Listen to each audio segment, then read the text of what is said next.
परेशान सखी,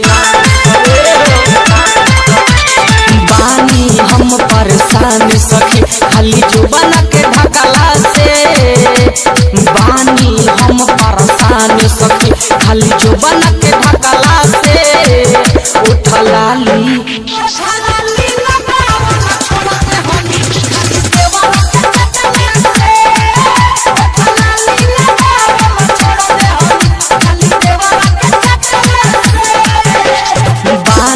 हम परेशान सखी, खाली जुबान के ढकला से बानी हम परेशान सखी, खाली जुबान के ढकला से उठलाली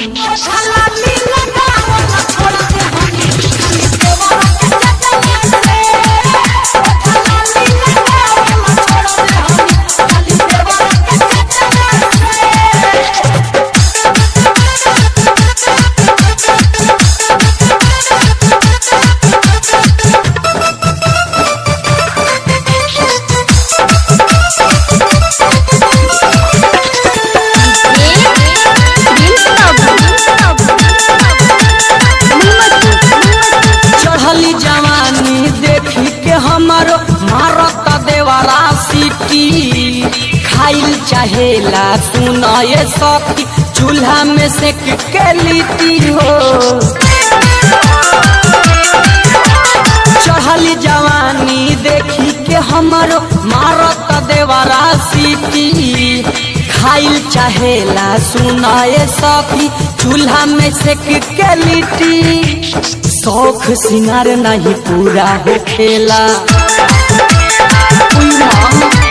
शौख सिंगार नहीं पूरा हो खेला, एकरा टकला से शौख सिंगार नहीं पूरा हो खेला, एकरा झकला से उठलाली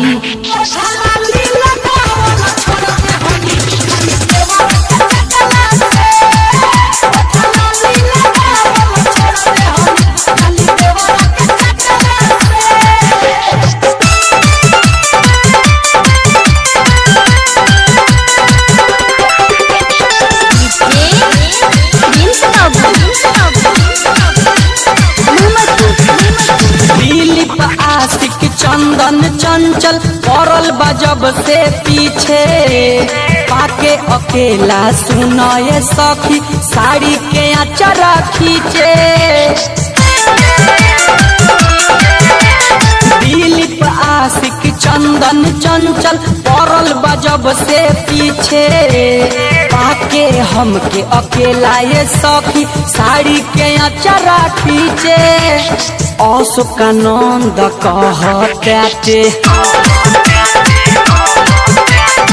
अशोकानंद कहते घटी नहीं बटला से, जितेंद्र नीरज कहते घटी नहीं बटला से उठलाली